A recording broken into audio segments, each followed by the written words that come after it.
श्री विष्णु सहस्त्रनाम स्तोत्रम। भीष्म पितामह ने अपनी मृत्यु शैया पर युधिष्ठिर को भगवान विष्णु के 1000 नामों से युक्त इस कल्याणकारी स्तोत्र का उपदेश किया था।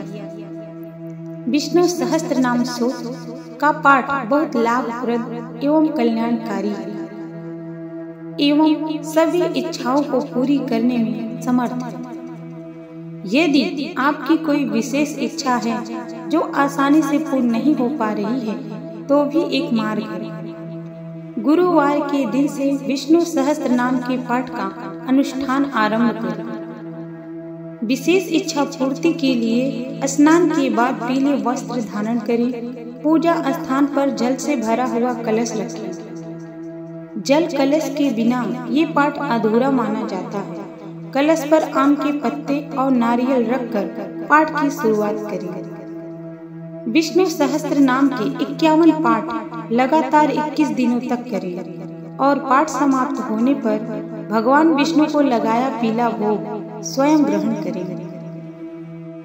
श्री हरि अथ श्री विष्णु सहस्त्र नाम स्तोत्रम्। यस्य स्मरण मात्रेण जन्म संसार बंधनात् विमुच्यते नमस्तस्मै विष्णवे प्रभुविष्णवे। नमः समस्त भूतानां आदिभूताय भूभृते अनेक रूप रूपाय विष्णवे प्रभुविष्णवे। वैशंपायन उवाच। श्रुत्वा धर्मान् शेषेण पावनानि च सर्वशः युधिष्ठिरः सान्त्वनं पुनरेवाभ्यभाषत। श्रुत्वा धर्मान् शेषेण पावनानि च सर्वशः युधिष्ठिरः सान्त्वनं पुनरेवाभ्यभाषत। युधिष्ठिरोवाच। किमेकं देवतं लोके किं वाप्यकं परायणम् अस्तुवन्तः कं कमर्चन्तः प्राप्नुर्यर्मानमासीत्। को धर्मः सर्वधर्माणां भवता परमो मतः किं जपन्मुच्यन्ते जन्तुर्जन्म संसार बन्धनात्। भीष्म उवाच। जगत प्रभुं देवदेव मनन्तं पुरुषोत्तमम् अस्तुवन्नाम सहस्रेशेण पुरुषशतोत्थितः। तमेव चार्च्य नित्यं भक्त्या पुरुषमव्ययं ध्यानस्तुवन्नाम्यश्च यजमानस्तमेव च। अनादिनिधनं विष्णुं सर्वलोकमहेश्वरं लोकाध्यक्षम् अस्तु नित्यं सर्वदुःखार्तिगो भवेत्। ब्राह्मण्यं शर्मधर्मज्ञं लोकानां कीर्तिवर्धनं लोकानाथं महद्भूतं सर्वभूतभावोद्भवम्। एष मे सर्वधर्माणां धर्मो अधिकतमो मतः यद्भक्त्या पुण्डरीकाक्षं अस्थवैरचरन्नरः। परमं यो महत्तेज परमं यो महत्तपः परमं यो महद्ब्रह्मा परमं यः परायणः। पवित्राणां पवित्रं यो मंगलानां च मंगलं देवतं देवतानां च भूतानां यो अव्ययः पिता। यतः सर्वाणि भूतानि भवन्ति युगागमे यस्मिंश्च प्रलयं यान्ति पुनरेव युगक्षयम्। तस्य लोकप्रधानस्य जगन्नाथस्य भूपते विष्णुनाम सहस्रमे सुरपापभयापहम्। यानि नामानि गौणानि विख्यातानि महात्मना ऋषभपरिगीतानि तानि वक्ष्यामि भूतये। ओम विष्णु विष्णु वषट्कारो भूत भव्य भवत प्रभु भूतकृद भूतवृद भाव भूतात्मा भूत भावना। भूतात्मा परमात्मा च मुक्तानां परमागति अव्ययः पुरुषः साक्षी क्षेत्रज्ञो अक्षरः एव च। योगो योग विदां नेता प्रधान पुरुषेश्वरः नारसिंह वपु श्रीमान् केशवः पुरुषोत्तमः। सर्वः सर्वः शिवः अष्टारो भूताधिनिरव्यये संभवो भावनो भर्ता प्रभो प्रभुरीश्वरः। स्वयंभू शंभुरादित्याः पुष्कराक्षो महाश्वनः अनादिनिधनो धाता विधाता धारोत्तमः। अप्रमेयो हृकेशः पद्मनाभो अमरप्रभु विश्वकर्मा मनुष्यत्वष्टा अस्तविष्ठ अस्थावृयधुरो। अग्रः शाश्वतः कृष्णो लोहिताक्ष प्रतर्दनः प्रभुतस्त्रिकुब्धां पवित्रं मङ्गलं परम्। ईशानः प्राणिदः प्राणो ज्येष्ठः श्रेष्ठः प्रजापतिः हिरण्यगर्भो भूगर्भो माधवो मधुसूदनः। ईश्वरो विक्रमी धन्वी मेधावी विक्रमः क्रमः अनुत्तमो दुराधर्षः कृतज्ञः कृतिरात्मवान्। सुरेशः शरणं शर्म विश्वरेताः प्रजाभवः अहं शमश्चरो व्यालः प्रत्ययः सर्वदर्शनः। अजः सर्वेश्वरो सिद्धः सिद्धि सर्वादिरुच्यते वृषाकपिर्मे आत्मा सर्वयोग विनश्यतः। वशुर्षुम्ना सत्यः शमात्मा संमितः शमः अमोघः पुण्डरीकाक्षो वृषकर्मा वृषाकृतिः। रुद्रो बहुशिरा बभ्रु विश्वयोनिः शुचिश्रवा अमृतः शाश्वतः अस्थूलारो वरारोहो महातपः सर्वज्ञः सर्वविद्या भानु विश्वकसेनो जनार्दनः। वेदो वेदविद्यङ्गो वेदाङ्गो वेदविद्कविः लोकाध्यक्षः सुराध्यक्षो धर्माध्यक्षः कृतः कृतः चतुरात्मा चतुर्भुजः चतुर्दष्ट चतुर्भुजः शरुर्भोजनं भोक्ता सहित जगजादिजः अनघो विजयो जेताः विश्वयोनि पुनर्वसुः। उपेन्द्रो वामन प्रांशुर्मोघः सुरुर्जितः अतीन्द्रियः संग्रहो सर्गो धृतात्मा नियमो यमः। वेदो वेदः सदा योगी विरहामाधवो मधु अतीन्द्रिय महामायो महाकोत्सो महाबलः महाबुद्धिर्महावीर्यो महाशक्तिर्महाधुति अनिर्देश्यो वपु श्रीमान् मे आत्मा महादृढृकः। महिश्वासो महीभर्ता श्रीनिवासः सतां गतिः अनिरुद्धो सुरानन्दो गोविन्दो गोविन्दामपतिः।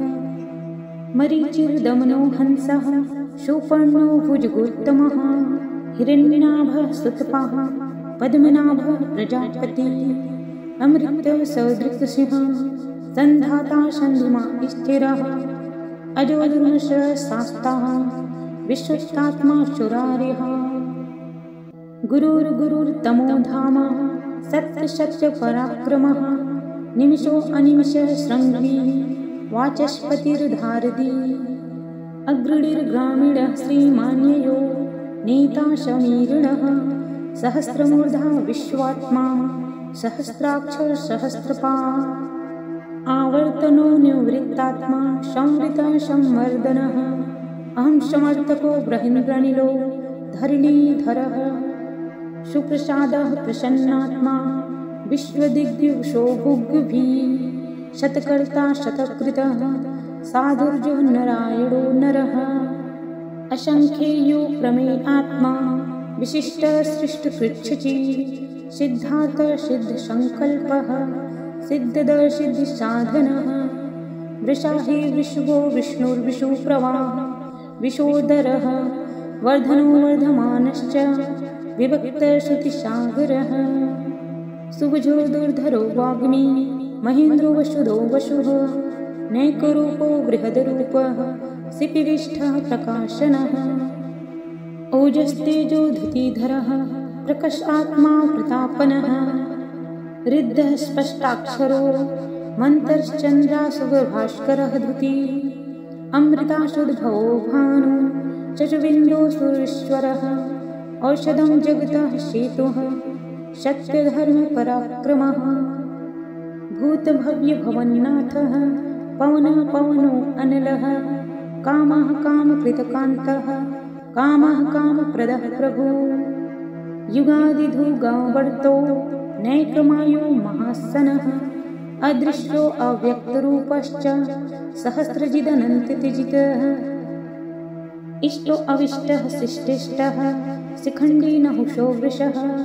क्रोधः क्रोधकृतकर्ताः विश्वबाहुर्महीधरः अच्युतः प्रथिनः प्राणः प्राणदो वासवानुजः अपामनिद्रदधिष्ठानं प्रमत्तः प्रतिष्ठितः अस्कन्दः स्कन्दधरो धूर्यो वरदो वायुवाहनः वासुदेवो बृहद्भानुरादिदेव पुरन्दरः अशोकस्तारण अस्तारः सूरः सौरिजनेश्वरः अनुकूलः सतावर्तः पद्मे पद्मनिभीक्षणः पद्मनाभो अविर्निन्दाक्षः पद्मं गर्भः सरीवृतः महरिद्धिरिद्धो वृद्धात्मा महाक्षो गरुडध्वजः अतुलः शर्वो भीमः शमयज्ञो हविर्हरि सर्वलक्षणलक्षण्यो लक्ष्मीवासिमितञ्जयः विक्षरोहितो मार्गो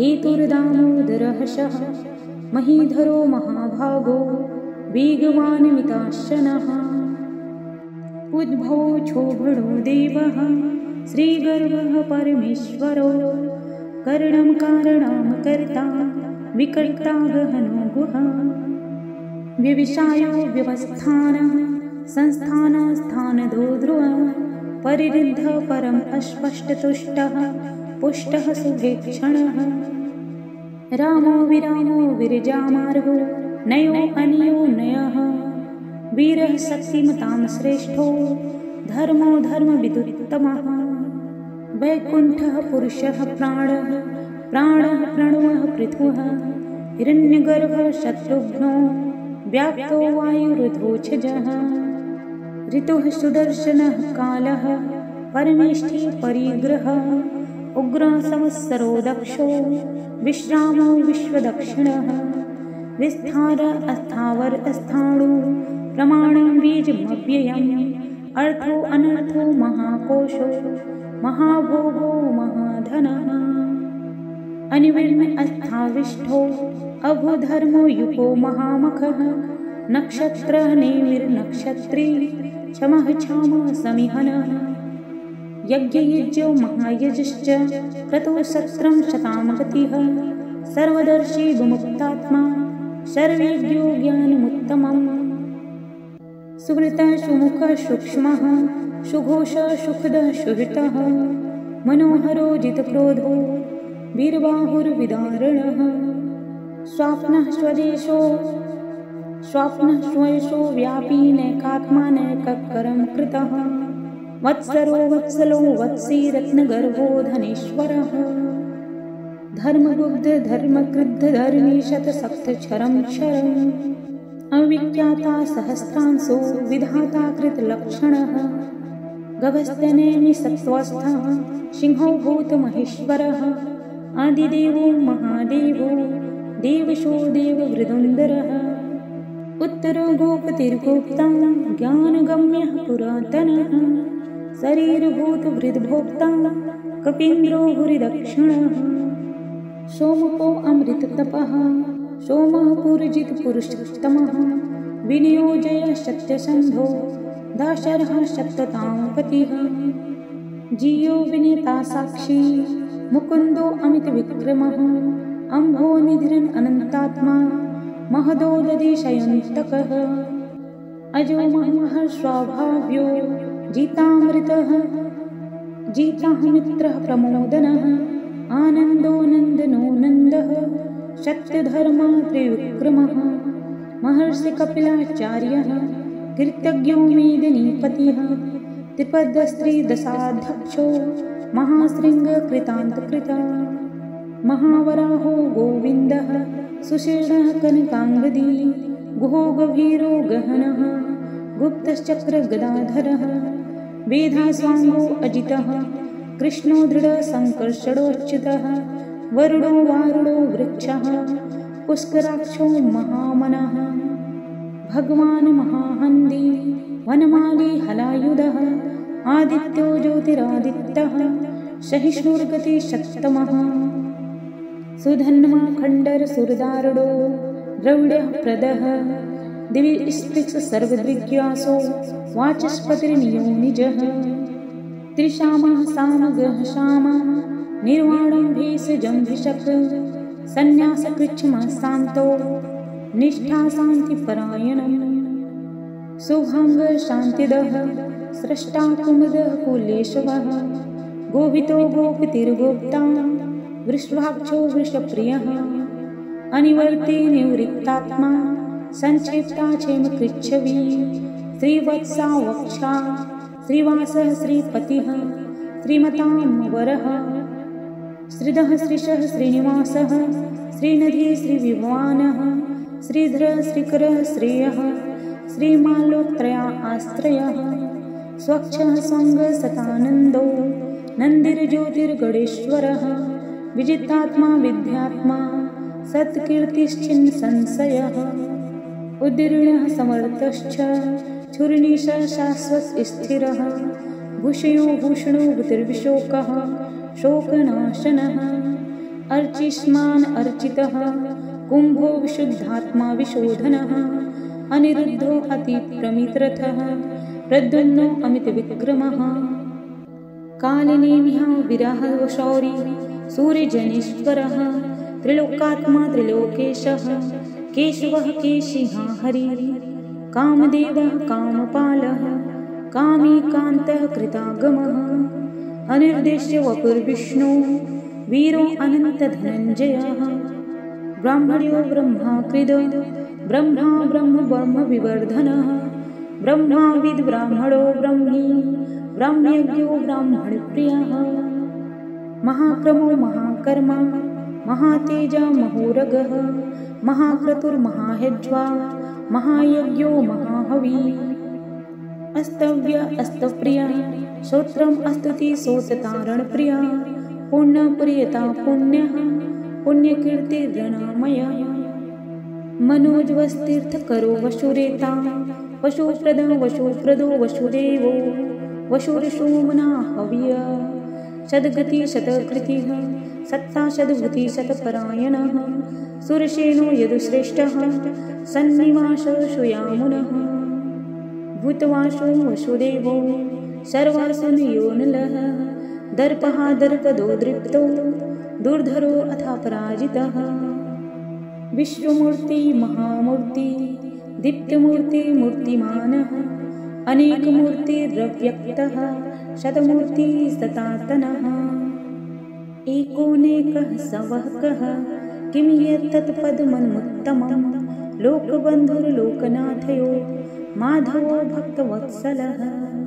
सुवर्णोवडो हेमाङ्गो वराङ्गश्च नन्दाङ्गदी विरहा विषमशून्यो घृताशिरचलश्छलः अमानिमानदो मान्यो लोकस्वामी त्रिलोकधृक् सुमिदामेधजो धन्यः सत्यमेधाधराधरः तेजो वृषो धृतिधरः सर्वशस्त्रभृतामवरः प्रग्रहो निग्रहो व्यग्रहो नैकशृङ्गो गदाग्रजः चतुर्मूर्तिश्चतुर्बाहु चतुर्विभुश्चतुर्गतिः चतुरात्मा चतुर्बाहु चतुर्वेदविदेकेपा समवर्तो निवृत्तात्मा दुर्जयो दुर्ऋतक्रमः दुर्लभो दुर्गमो दुर्गो दुरावासो दुरार्यः शोभाङ्गो लोकशारङ्गः सुतवन्तु अस्तवन्तु वर्धनः इन्द्रकर्मा महाकर्मा कृतकर्मा कृतागमः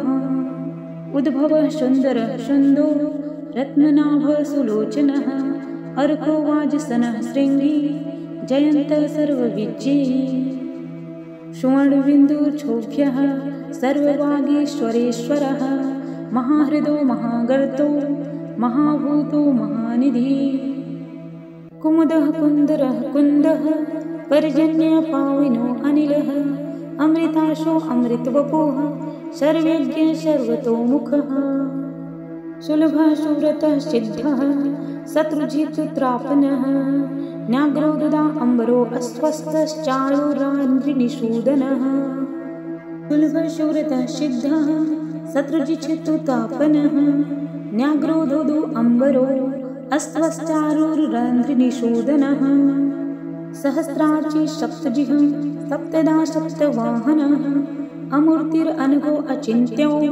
भरकृद्भयनाशनः अनुबृहत्कृशः स्थूलो गुडभृन्निर्गुणो महान् अधृतः स्वधृतः स्वास्थ्यः प्राङ्गशो वंशवर्धनः भारभृतकथितो योगी योगिशः सर्वकामदः आश्रमः श्रमणः क्षामः सुपर्णो वायुवाहनः भारवृत कथितो योगी योगीश सर्वकामदः धनुर्धरो धनुर्वेदो दण्डोदमितादमः अपराजितः सर्वशः नियन्ता नियमोऽयमः सत्यवान् सात्विकः सत्यधर्मपरायणः अभिप्रायप्रियाहारो प्रियकृत्कृतिवर्धनः विहाय सगतिर्ज्योतिः सुरुचिहृतभुग्यभू रविर्विरोचनः सूर्यः सविता रविलोचनः अनन्तभूतभुद्भोक्ता सुखदोऽनेकजोऽग्रजः अनिवर्ण्य सदामर्षि लोकाधिष्ठानमद्भुतः सनातनतमः कपिलकविरव्ययः स्वस्तिदः स्वस्तिकृत् स्वस्ति स्वस्तिभुक् स्वस्तिदक्षिणः अरुद्रः कुण्डलीचक्री विक्रम्यो अर्जितशासनः सप्ताधिकसप्तशः शिशिरः सर्वऋकरः अक्रूरः पेशलो दक्षो दक्षिणक्षमिडामवरः विदित्तमो वितभय पुण्यशमनकीर्तनः उत्तरो दुष्कृतिः पुण्यो दुष्वपननाशनः विरहारक्षणसन्तो जीवनः पर्यवस्थितः अनन्तरूपो अनन्तश्री अर्जितमन्युभयापः चतुरस्रो गभीरात्मा विदिशो व्यादिशो दिशः अनादिर्भूर्भुवो लक्ष्मी सुवीरो रुचिराङ्गदः जननो जनजन्मादिर्भीमो भीमपराक्रमः आधारानिलो धाताः पुष्पहास प्रजागरः ऊर्ध्वगः सप्ताथाचर प्राणदः प्राणवः पडः प्रमाणं प्राणनिलयः प्राणवृत् प्राणजीवनः तत्त्वं तत्त्वविदेकात्मा जन्ममित्यजरातिगः भूर्भुवस्तारुस्तारः सविता प्रपितामहः यज्ञो यज्ञपतिर्यज्वा यज्ञाङ्गो यज्ञवाहनः यज्ञवृद्ध यज्ञकृतज्ञ यज्ञभुज्ञ यज्ञसाधनः यज्ञान्त यज्ञकृतगुहा मन्नमन्नाद एव च आत्मयोनि स्वयं जातो वैखानसामगायनः देवकी नन्दनः स्रष्टाः क्षितिसः पापनाशनः शङ्खवृणं नन्दकी चक्रे सारं धन्वा गदाधरः रथाङ्गपाणिर्छोभ्यः सर्वप्रहरणायुधः ओमिति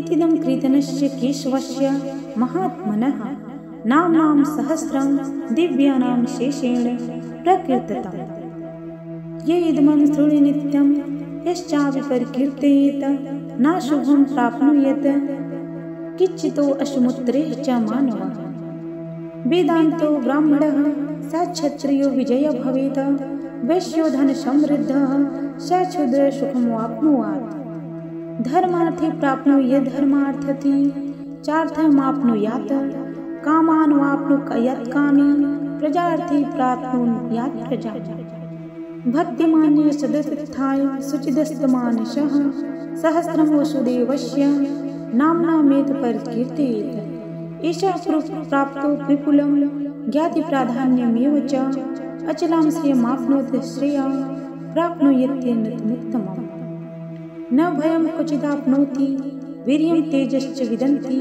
भवत्यरोगो धृतिमाम्बल रूपगुणवान्वितः रोगार्तो मुच्यते रोगान् बद्धो मुच्यते बन्धनात् भयान् मुच्यते वितस्तु मुच्यतत्तापन आपद दुर्गाण्यतिदारत्याशु पुरुषः पुरुषोत्तमम् अस्त्वनाम सहस्रेशे नित्यं भक्तिसमन्वितः वासुदेवाश्रयो मर्त्यो वासुदेवपरायणः सर्वपापविशुद्धात्मा याति ब्रह्मा सनातनः न वासुदेव भक्तानां शुभं विदते क्वचित् जन्ममृत्युजराव्याधि भयं नैव पजायते इमम् अस्तवं धियानं श्रद्धाभक्तिसमन्वितः युज्येतात्मसुखशान्ति श्रीदिति स्मृतिकृतिभिः न क्रोधो न च मात्स्यं न लोभो न शुभामति भवन्ति कृतपुण्यानां भक्तानां पुरुषोत्तमे धवसरचन्द्राकनक्षत्रा खं दिशो गुरुमोहोदति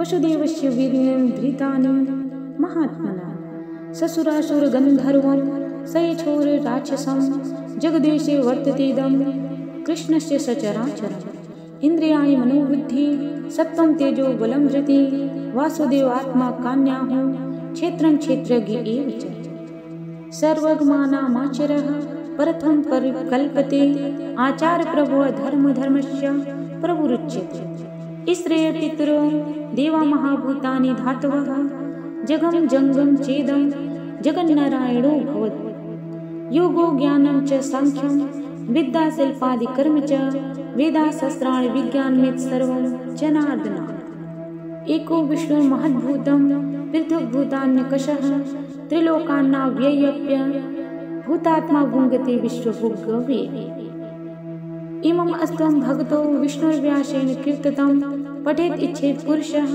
श्रेयं प्राप्नोति सुखानि च विश्वरेश्वरमजं देवं जगतप्रभाव्ययं भजन्ति ये पुष्कराक्षं न ते यान्ति पराम् इति विष्णु सहस्रनाम संपूर्णम्।